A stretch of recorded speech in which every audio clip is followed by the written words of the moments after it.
Good morning and welcome to podcast number 3 of Leading Dragons. And today I have a very special guest, Andrew Truby. Welcome, Andrew. Thank you. Thank you very much. I'm really excited to be here today. Oh, it's great to have a dragon like you on board today. So Andrew, you are based in Sheffield in the UK. Yeah. And you are a national leader of education as well as a teacher. Would you like to tell us a little bit more about, where you are today and why you are on the podcast? Yeah, so this is the first time I've been called a dragon. So yeah, I'm really, really interested in that and excited. Why am I here and how did it all start? Well, I think searching kind of a bit deeper, why am I working with children? Why do I work in schools? And I guess that takes me back to my own childhood and probably to a bit of a darker time in my life when I remember being at school, and I don't really have very good memories about the first stage at school. I remember being in quite a hostile environment. When I look back, it feels quite cold. I certainly felt the fear factor and didn't really kind of fit in. And it's only really been as an adult, when I've been able to look back and try to make sense of that I thought, well, yeah, I felt a bit different. But why was that? And what was it about the school that wasn't right for me? And, I feel sad about it because actually, I was just one of many children who probably really struggled, and I had supportive parents, and there'd be lots of other children who, that's really defined their life, and they didn't have anything else in their life to see them, to help them through that. So one of the reasons why I've come into education and want to lead schools is to make schools really special places where children can be really successful, but can also be themselves and find themselves and be not just accepted as themselves, but for everybody in that school to really kind of embrace each person and their uniqueness. So that's why that's one of the reasons why I've come into education in the first place. My purpose now is to transform children's lives through a world-class education. And that's not just about really great teaching, although that's part of it. It's about the culture. It's about creating an organization where, as I say, everyone can be really successful and can be themselves. So I lead 3 schools at the moment, in 2 in Sheffield and 1 in Rotherham. And I also do a lot of work helping other schools, and hopefully we can talk about that a bit today, but helping other schools on their journey to become those really special places. And the National Leader of Education thing is a title, and that basically means that I help other schools. Wow, what a beautiful introduction, Andrew. Thank you. So if I was to summarize in a way, so your experience during childhood and your adolescent, your vulnerable years, was you've actually leveraged from that, and in a way it was if I can call it that, a blessing in disguise. Although I'm similar to you. When I look back at when I was at school, when I was younger, I did my schooling first in England, and then we moved to Germany and then to France. I had a bit of an international education, but my early years in the girls' school, I similar. Those memories, they stick, don't they? They're just there. You remember, all of a sudden when you were 9, and shaking in front of the teacher because the teacher was like a dragon, a scary dragon. But and it's such a beautiful mission that you have, and your purpose, which is to change that from what you were at the receiving end, and to bring opportunities to children's, the next generation's lives through education, and to make them both happy and successful. So that's a beautiful introduction, and especially during these times in 2020 with these COVID times, there's so much that's collapsing around us, and particularly belief systems. Today, what is there left to believe in? There's so, especially with all social media, we hear so much, and mainstream media and alternative media, we hear so much that's coming from, 360 right around, and we're like, gosh, who do we believe anymore? And so this podcast series is, Leading Dragons is very much about, okay, so our resources are falling away. Who can we believe anymore? Well, why don't we start from believing ourselves first? So it's reconnecting with our resourcefulness and tapping into our inner selves. And so, this brings me to my question, my first question to you, which is, have you seen a shift in your belief system as you started helping others through leading better, improving their culture, their organizational culture in schools? What is it? What's your experience around that? Absolutely, yeah. I mean, my own belief system has changed massively. So, just thinking about self-esteem for a minute, I didn't realize that I had very low self-esteem at one point in my life, and I was working as a head teacher in a school. I was a new head teacher. I was a young head teacher. I kind of think people expected me to fail, and I kind of internalized all of that.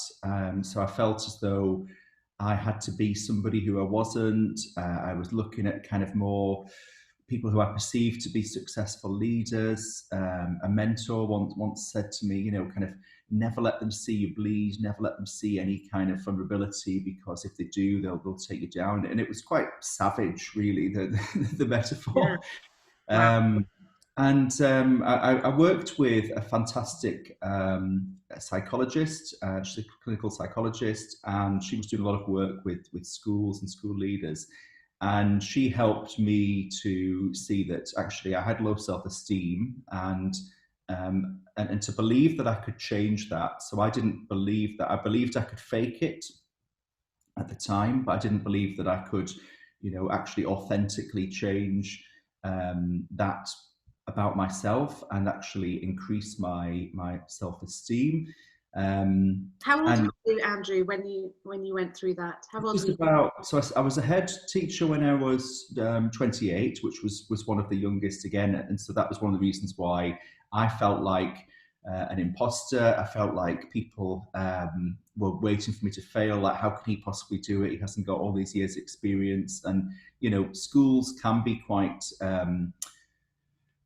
age driven, so it's like about experience maybe rather than skill. That's changed a lot, in the last decade. So I was about 28, 29, and there was a point where it just got, everything kind of really got on top of me, and I started to just doubt whether I could do it. And I remember drafting an email that I was going to send to people, and I spoke to my senior team, and they were like, "Yeah, you can't send that. Just get a grip." And this, one of them said to me, never ever doubt yourself and think that you're not the person to lead this organization, because you just so are, and you just don't know it. Yeah, and then I kind of worked through those issues, and looked at situations differently, and that was where I started to shift my belief and think how I think about the situation and what I kind of focus on is going to get bigger. Because I got to the point where I was dreading all the parents, in the morning and after school, all the parents are arriving, and I'm thinking I have to be the face of this, and I am an introvert. And again, I didn't really know that about myself. And once you know these things, you can work with who you are. So I used to get quite scared about going out. And then I thought one day, right, that's it. Yeah, I'm changing this. And every morning I'm going to go and stand on the gate and greet everybody and just be me. And I'm there, whatever happens, I can deal with it. I don't need to overthink it. I don't need to worry so much about what's going to happen. I'm just going to go out there and be real, connect with everybody, and make that the start of the day. And the thing that changed is I just felt so energized by that because I was being really present with all of those people. I was greeting the children. People come in with the younger children, with the babies, with the dog, or whatever, and you're just having all that interaction first thing in the morning, and just being part of that, being part of the community. And I guess when It's that connectedness, isn't it? So you, rather than staying stuck in your sort of hole and just like, oh, I'm so, this with this imposter syndrome, you thought, yeah, you know what, never mind, I'm going to do the exact opposite of what my reptilian brain is telling me, and I'm going to go and stand at the gate and greet the parents and say hello to the kids. And then did that somehow dissolve that fear that you had? yeah, because you just make a new habit. You just do it, do something different, and once you get up and do it every day, um, then that starts to change, and it becomes a kind of a highlight of your day rather than the thing that you dread. And the bit about the belief in, um, I thought that I had to just act. I thought that I had to just play a part. I thought that I always had to have the answers. So as my belief system kind of evolved, if you like, I started to think actually the answers don't have to be within me. The answers are in the whole team. They're in everyone else. They're in the children. They're in the whole community. Mm, And that kind of idea of collective intelligence, and that's the thing really that's taken me through the next stage, where you don't have to turn up with all the answers. You just have yeah. to actually believe that the answers are going to be there, and you've got to find a way to draw them out. And that's been a real turning point for me.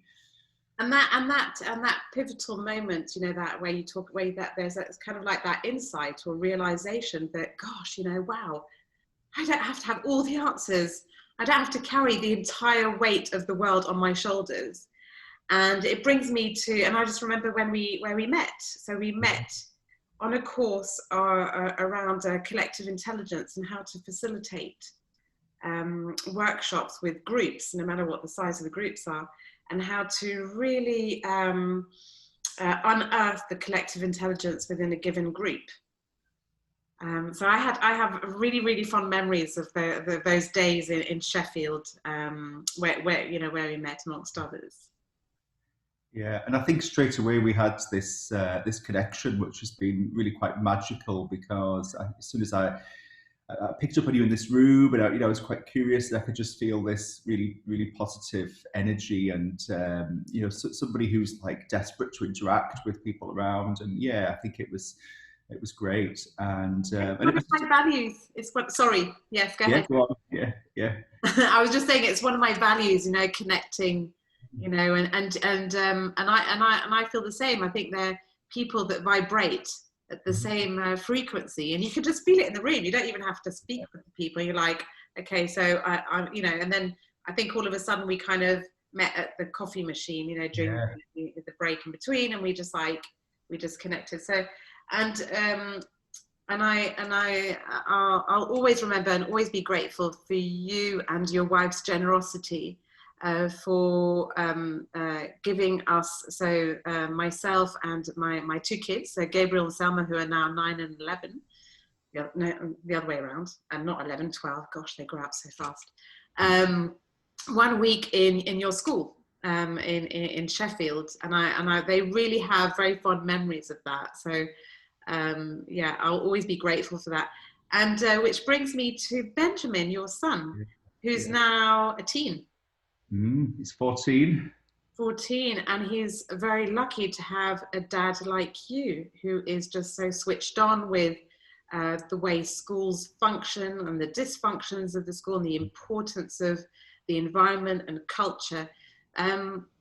So especially in these times, and especially as a teen today, um, what do you believe is your biggest gift that you can give to Benjamin as a dad? Yeah, and it's there's an irony there, because you talk about me as somebody who knows all this stuff about schools and how to make them effective, and advises lots of other people on parenting and that kind of thing, and child development. And one of my regrets really is that, um, you know, I've given it all out over the years. I've given myself to my work and to my purpose, um, and haven't always, you know, put the family first. Often I put the family last. And I even advised someone else, you know, I said to someone else who's going to leadership, yeah, well, you know, you're going to have to put your work first. And it just sounds ridiculous now when I play that back. But you always have to be at everything. You always have to be somewhere for someone else. And and that came from that kind of fear and anxiety, and not being able to actually prioritize, you know, my own family and my own kind of, you know, being a dad, being a husband. And so one of the things that happened during the lockdown, during the pandemic in March, so suddenly we'd gone from this really like busy life, like everybody, and you know, you'd spend your time in the car, different places, on trains. I was in London a few times a week, and just adding more and more and more onto the day, and kind of being a little bit falling, you know, being a bit asleep in that. And Ben actually pointed it out to me in the first week or so of the lockdown. He said, "You know what, Dad? We've spent more time together this week or in the last 2 weeks than we would have done in the whole term." And I don't think he actually physically meant the time. I think he was just noticing my presence Mm. with him, because everything had slowed down a bit. We just had that time. I could actually kind of get present with him, and that's I truly believe that's the greatest gift that I can give Ben, and that a parent could, you know, can give their child, is your full presence. Because what do we do? You know, our life is like, we're looking at them like this. So Yeah. we're talking, you know, talking, oh no, I'm more interested in this and what's happening next in the calendar, and how awful, and we know it, but we don't act on that. We don't become the change that's needed. Um, and things kind of slowed down for us in the lockdown. We had a sad moment. We lost Ben's grandmother, my mother-in-law, died very in a very short space of time, and Ben was very close to her, and so Melissa was grieving for her mum, that's my wife, and Ben, you know, I was trying to kind of be there for both of them in a sense, and just figure out what Ben might need. And he's very sporty, as you know, very kind of physical, and likes to be very active. And that wasn't happening in the lockdown, so we ended up. I thought we need to do something differently here. So we got Ben a new bike, and so he and I went cycling together, and we found a nice cycle path near where we live, and we started to explore. We'd go for a little walk to the shop instead of driving to the shop, and just take that time. And again, like even things on our doorstep within a mile that, you know, we started to explore, and just have that real time together to connect. And I think that in the future, when we kind of look back, actually this has been a blessing for Mm. us to have this time together, and to go through a piece of kind of shared history. Because if you know, we compare it to like people who've lived through a wartime together, and although there's an adversity there, actually what that does in terms of your relationships and Yeah. being together and so on is massive. And I'm really determined to hold on to some of that, as we now we're back into, well, some kind of level of craziness, but a little bit more routine. But to keep, you know, some of those things, some of that kind of mindfulness, taking a moment to do things, not feeling. It sounds really silly, but like not feeling guilty to think, right, I'm going to have half an hour here and do this, or I'm going to go and pick Ben up from school, because you know, I don't need to.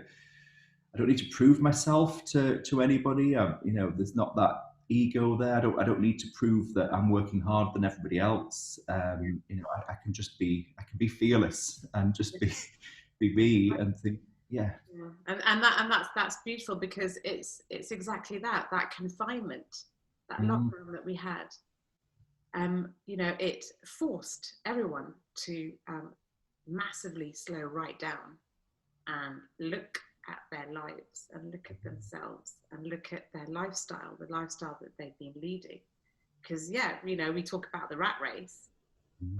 We probably all of us were all in it, although we would prefer to deny that we were. I'm going, no, no, no, I'm totally mindful. I do my yoga. I eat purposefully, you know, whatever it is. I go running at lunchtimes and I meditate before going to sleep or whatever it is. But actually, you know, even with all these things, we were indeed in that rat race or in that hamster wheel. And so, like you say, yeah, it's a blessing in disguise. And it's also very, I think there's a lot of, you know, by slowing down, we start facing the truth about a lot of things that we would like, we could just kind of push to the side, park it away, cover it up, dress it up, you know, sugarcoat it, and go from year to year to year without actually facing that truth, that naked truth. And so hence the word, you know, you talk about fearless and being fearless. And that takes, it takes courage to finally decide, these are my insights, this is what I've seen, I can no longer unsee it. You know, what's wrong with, you know, my life, and particularly in my working life and in organizations and the organization that I'm working for, what am I going to do about it? And so going back to being a leading dragon and a fearless leader, what was for you the greatest, how shall I say, fear that you overcame in one of your initiatives as an educational leader? Yeah. So one of the things that had troubled me for a long time is, you know, I felt as though, as I said before, kind of, I came into this to make the world a better place, to make schools a better place to be.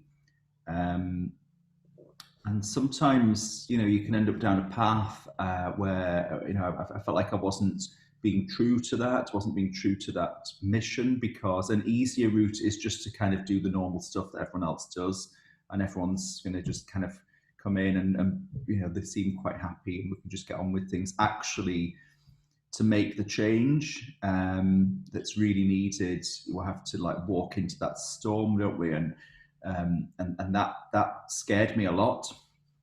So just as an example of that, one of the things that I really wanted to be different was the way that schools, the way that adults in schools manage children's behaviour, and I don't like that term, but yeah, so the kind of strategies that they use. And so kind of all the research around that would suggest that if we're positive, and we use, you know, positive with affirmations, we praise, all the good stuff, that actually we're going to create that kind of culture that we want.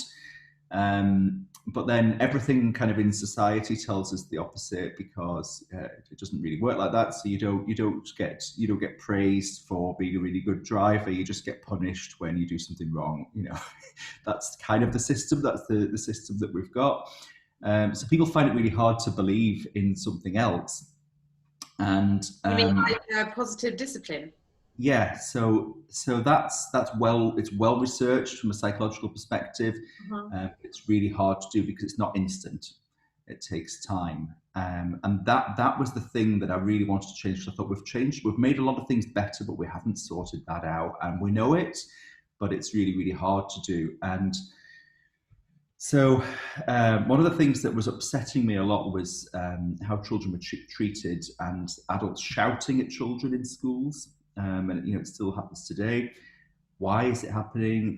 There's nothing to be gained by shouting at a child, and you know, it's a type of emotional abuse in a sense. And some of the children who would end up being shouted at the most are the ones who are already living in an absolutely awful home life, who've got that really low self-esteem, who've got a really negative self-image. And I'm coming to school where, you know, I want to trust somebody, and someone's just shouting at me. And the more I behave badly, the more I'm going to get shouted at. Well, that's something then the child can control and think, well, I want to get some attention. I can get this negative attention really quickly. So if I do this, this person's going to be kind of right in my space shouting at me. And I found it really, really upsetting, but I also didn't know how to change it. And it wasn't an overnight thing. So probably one of the bravest things that I had to do with that was to actually ban the shouting in the school and actually make it a serious disciplinary thing. You know, that's this is a red line for me. So actually, we're not going to shout. It's in our policy, and I'm going to hold people to account. And I have had to take people through, use our disciplinary procedure with the adults. I've had to take people through that in order to get them to address that behaviour, that because it's I don't believe it's right, and it's one of my values, that children shouldn't be shouted at, that we should speak respectfully to children. I don't want anyone to shout at me. I'm not going to shout at you, and I don't believe that the children. I think they deserve better than that. So that's been a really hard thing to do, because it's been met with resistance, and I've really had to work hard on the culture and on the around the understanding. But I guess in the past it would have been, let's stop hitting children, let's stop the physical abuse towards children, and actually some people then revert to the kind of emotional abuse, which in many ways I think is worse. Because of the lasting damage. Yeah. So you rose, you were ready to face the adversity, and you rose to that challenge because it was so important for you to break that pattern of just abuse. Shouting, teachers and leaders shouting at the kids, and probably the teachers between them. You wonder what happened in the staff room as well. Yeah. And it gets me to thinking, so because a school is an organization, like a corporation, you walk into the building, you close the door, and you're in a bubble. Yeah. And that is a bubble and the environment is what we call the culture. And when patterns like this, toxic patterns happen, and people that go in there day in, day out. I always say, it's funny, isn't it? You walk the streets and you've got the law enforcers everywhere, the police checking, if you parked your car in a place where you shouldn't have, or are you wearing your mask or whatever it is. So they're all about, but as soon as you step into a building and you close that door, there are no police. There is nobody to check, what abuse is happening inside that building. There is no organizational police as such. And I'm just thinking, like, this brings me to ask the question to the listeners today, which is, what shouting or what abuse is happening, or have you seen, where you work in your working environment? And, what is it that, needs to happen? Because sometimes, just like, Andrea, just like you said, it's before we can start putting in a nice, more balanced and a smarter way of working, and a healthier work environment in place, we need to break patterns. So there we go. We've got a fearless dragon right there. So Andrew, that was that's quite a powerful. Powerful experience, and where you met with a lot of adversity with that. Yeah, because once you introduce something new, then the other things that they believe in their belief system that shouting is going to work. Yeah. So I think it's effective, and then when you do something else, you don't get an instant reaction. If you shout at someone, you're going to get some kind of reaction. So I think some people initially felt a bit helpless. So again, like the big thing we had to do was to really, really work on our culture and what do we stand for as an organisation, as a school, and what would we die in a ditch for? And we had to do a lot of work around that, around really being true to our purpose, looking at is everyone actually on board with that? Have we got the right people who are aligned here? And sadly, for some people, that means no. This is not. You basically don't like children. This is not going to be the place for you. As harsh as that might sound, like, do you want your children taught by someone who actually doesn't like children? Yeah. Who's going to be with them every day? So we had to look at that, and actually working on the culture, and then looking at how you get someone new to become then on board with that culture, how you share what you're about with people in a really open way, when someone new wants to come and work in the school. So that, well, this is what we stand for, this is what we're about. Um, are you aligned to that? What else would you bring? Because it's not a closed, finite thing. It's an evolving thing all the time. So we looked at the culture of the whole school. We looked at the culture in the classrooms. And so within each class, every year now, they define their purpose as a class together, and then they agree on a culture. And we're going to do a culture check every day to check that we're all kind of embodying in that in everything that we do. And that's been really powerful, because just having some language around it, having some tools that we can use, a way to actually call something out if something's happening around us that is going against our culture, and it's taking us away from our purpose, then can people call it out? Well, yeah, we need to be able to, and we need to say that's not right. Because I think I was just really reflecting on what you said earlier on. Sometimes we like somebody might just look unhappy in this, and it's annoying, because you think, I want everyone to be really positive here. But unless we'll pick up on it and think, well, if someone is like that, there's either something not right with them, or there's something not right with us and what we're doing as an organisation. And we can push all the kind of self-help and things that we want, and all that stuff you talked around about, being mindful, doing meditation, being healthy and things. But if actually fundamentally we've got something wrong at the heart of our culture, and there is something toxic happening, and that could be really small, but it's infecting everything. If we don't get to the heart of that and deal with it and confront it and sort it out, then we're just constantly addressing the symptoms of our problems. And that's really that's lovely. That I'm thinking how to transpose that into a corporation, which is, so you've got every classroom. It's like having different departments, within a global organization, right? Like a whole school, and how we are collectively, but that means also individually accountable for what's happening in the classroom, or in our teams, in our departments, in the organization, in the school, individually and collectively. And I think that's really so by not saying anything and allowing things to happen, and just looking at your shoes, going, okay, I'll pretend that I didn't see that, or I'm going to pretend that I didn't hear that. Would you agree? What do you think? Do you believe that's consenting and actually cultivating that toxic culture?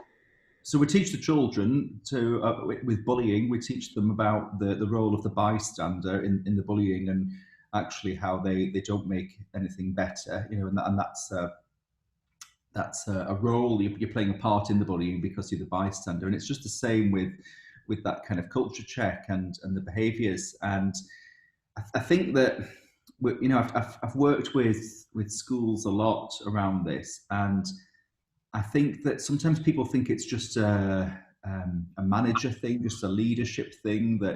So people have said to me things like, well, morale is really low at the moment. Like, what are you going to do about it? Because you're the boss. Or this is happening down here and I feel really uncomfortable.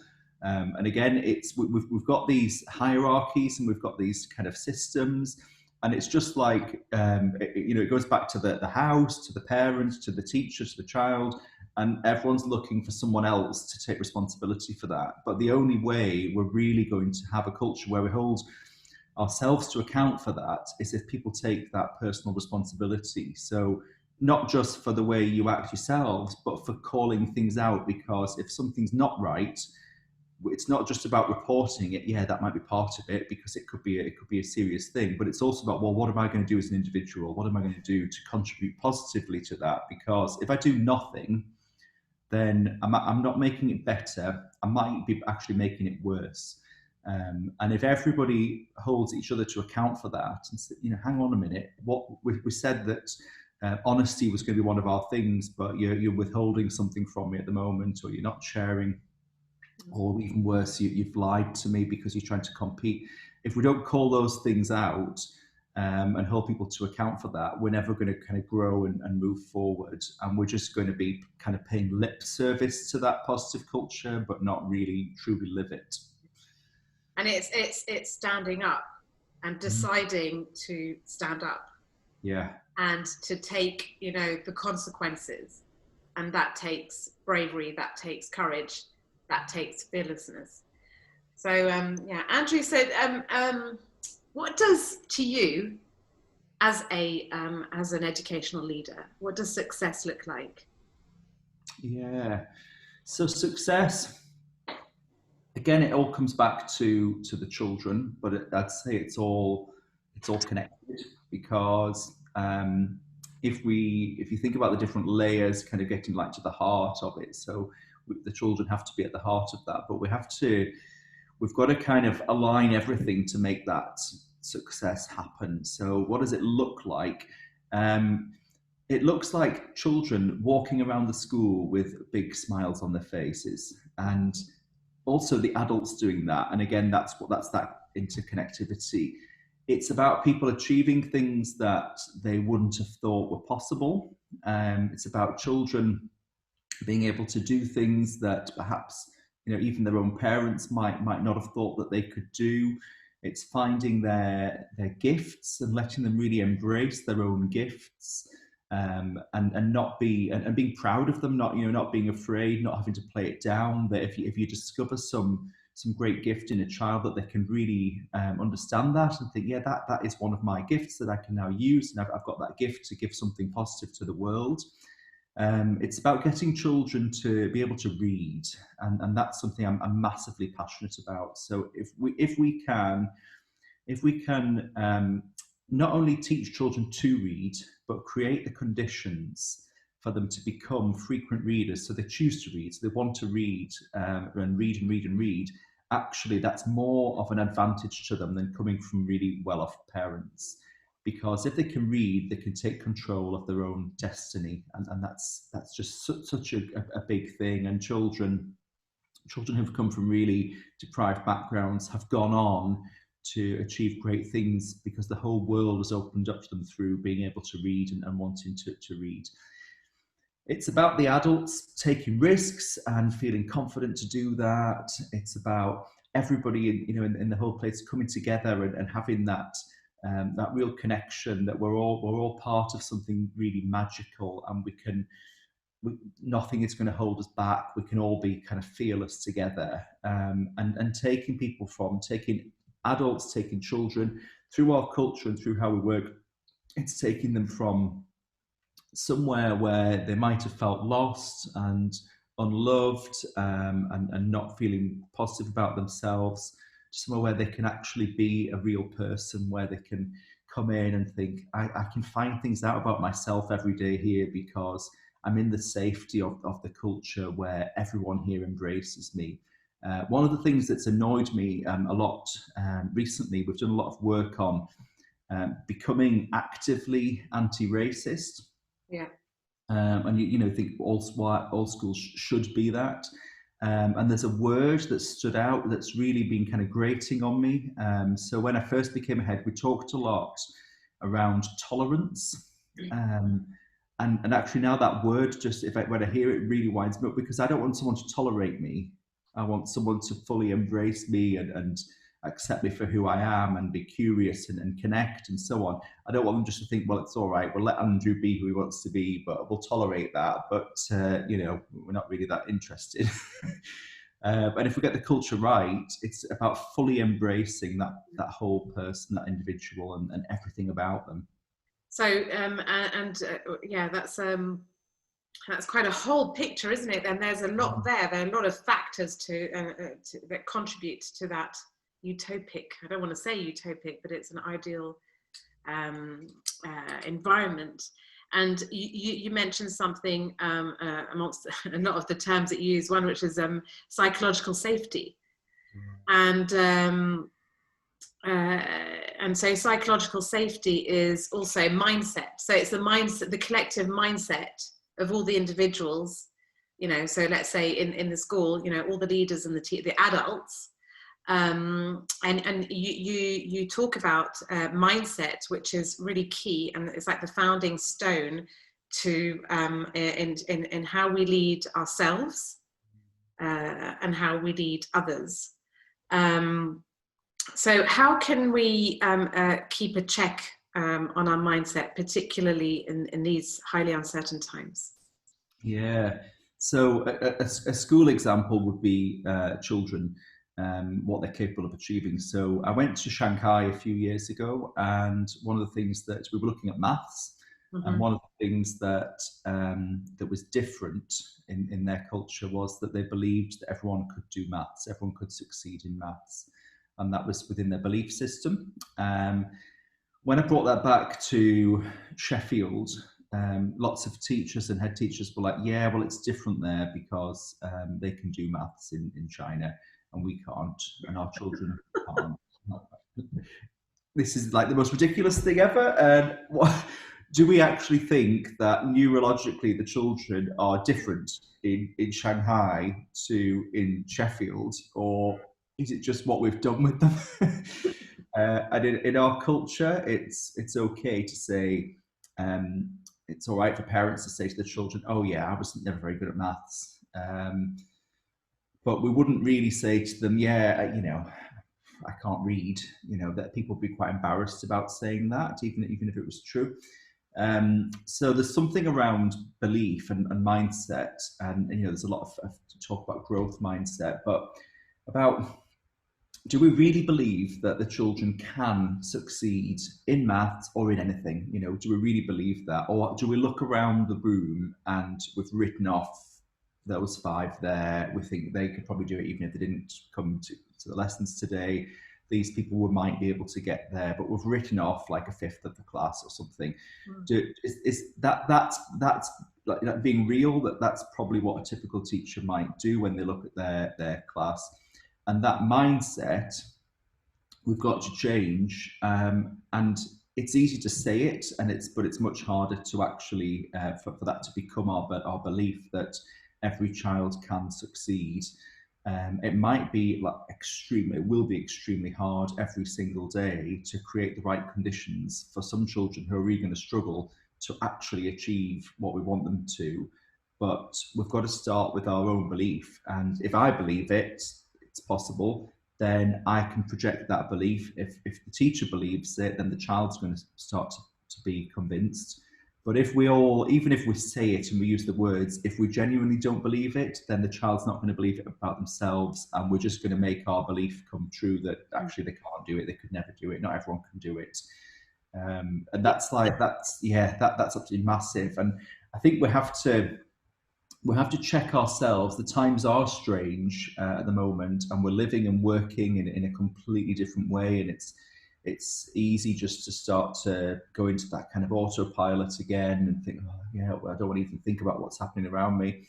But we have to check our mindset and think, well, what are we really believing? And are we being honest with ourselves? Because it's very easy just to keep saying all the right things and then hoping something's going to happen. But just having that check on really looking at yourself and thinking, is this authentic? Is this actually, do I actually believe that this is going to happen? And are my actions and behaviours taking me towards that, or am I just becoming another switched off person and starting to fall asleep again? So yeah, and so I'm just listening to you, Andrew, and I'm thinking, okay, so in order to be aware of our mindset, okay, so we need to know what we, like you say, really be true to ourselves and go, what do we really believe? Okay, it's not what sounds good or what other people expect from you, but what do you actually genuinely believe? And then go, Okay, so this is a self-limiting belief, Yeah. or this is a belief that no longer serves me. I need to shift that. And then to shift that, what is it that we need? Is it curiosity? And you gave that example of the maths, and that yeah, no, the kids in those 5 kids in my classroom, they're just lost cause, just never mind. It's actually inviting us as teachers, so as leaders, yeah, because we're leading the kids, we're showing them the way, and leaders in the school, um, um, to get curious and go, I'm going to start asking questions. I actually really want to be curious, and I want to really find out what is the potential of each child. Mm. Because so often, yeah, we're biased. All of us are biased, yeah, in some degree, in some shape or form. And we're talking about these times, and this time, this COVID time, and probably where most of us, if not all of us, are at least functioning with a low level of anxiety, for so many, on a lot of aspects in each one of our lives. How is that, do you think, that this low level of anxiety, how is that impacting school leaders? How is that impacting teachers? And also, how is that impacting the new generation, the Mm. young ones? It's really sad because I've already seen a lot of school leaders, lots of head teachers retiring early, leaving their jobs. There's a lot I'm on Twitter a lot. There's this kind of edgy Twitter scene, and there's a lot of negativity. There's also a really strong support network, which is very, very helpful. But as someone who, I think I'm quite in touch with that. I think I can um, self-facilitate, quite well. But there are days when, I could just start to cry because things are really, really tough. And I think we're used to a certain amount of uncertainty in school because if you've got children there, things are going to happen. Mm. It's real life. But there's so many layers of it at the moment that you're waiting for announcements. As soon as an announcement comes on the news, as soon as Boris Johnson speaks, then suddenly parents are on at you. You think, well, what's happening about this? And you think, we've only just heard about this at the same time as you. We're not, we didn't get a briefing beforehand. We've watched it at 6 o'clock, and now we're trying to make sense of it. Yeah.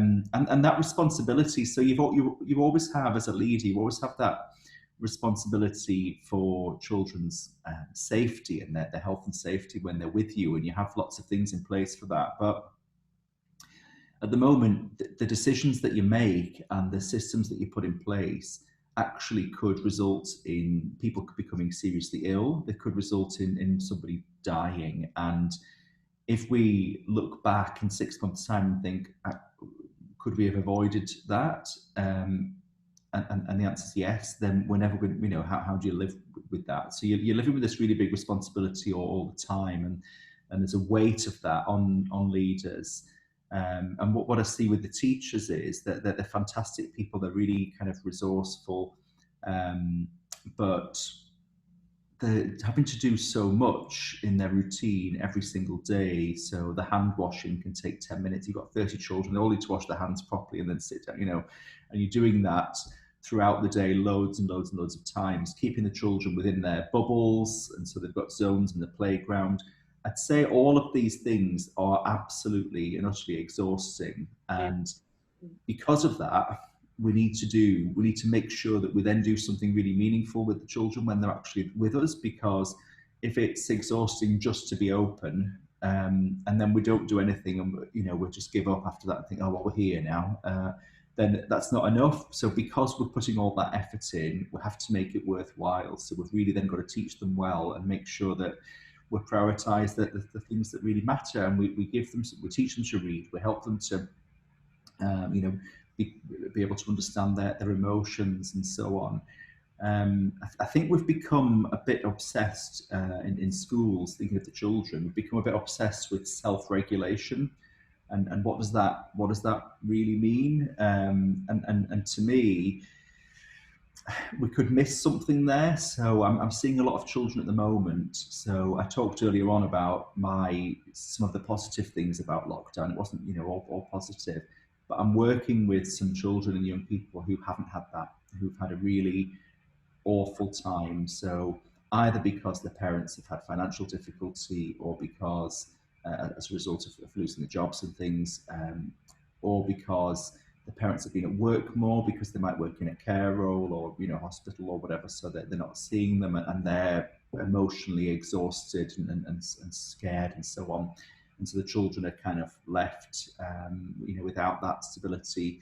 Or even worse, the families who are not functioning very well anyway, where they've got adults who are not functioning with depression, or drug abuse, or whatever, or where they're just for the relationships breaking down for another reason, where we've got those kind of things happening, that before the children would have still had that routine of school during the lockdown. What we saw was actually that intensifying. So if there's emotional abuse, physical abuse, whatever it might be, or just a really negative environment, being cooked up together all day long in that environment has been a traumatic experience, I know, for many children. So what we're doing now is trying to rebuild, trying to pick up the pieces.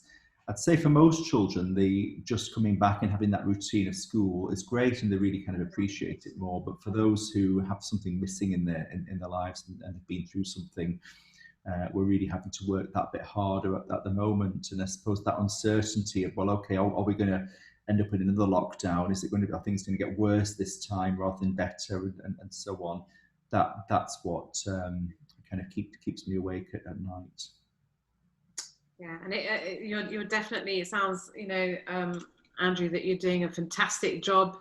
You're definitely, you're a conscious leader, and you realize what's at stake.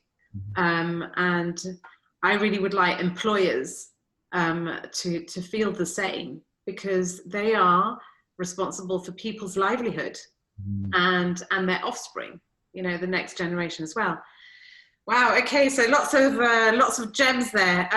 So now, well, we're going to wrap up from here, and like I always say, each podcast is not only a think tank.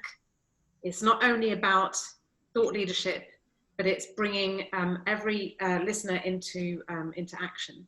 So if we were to recap, Andrew, you talked about habits and the power of habit. When you just did the exact opposite of what you were inclined to do.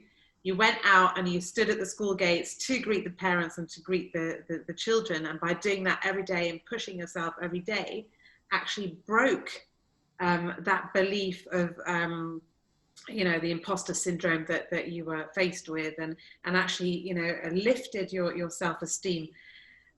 We talked about mindset, and how each one of us can have that conversation either with ourselves or through a coaching conversation with somebody else. Is what is it that we believe in today, in terms of what we're capable of doing, and what are self-limiting beliefs? What are the beliefs that no longer serve us?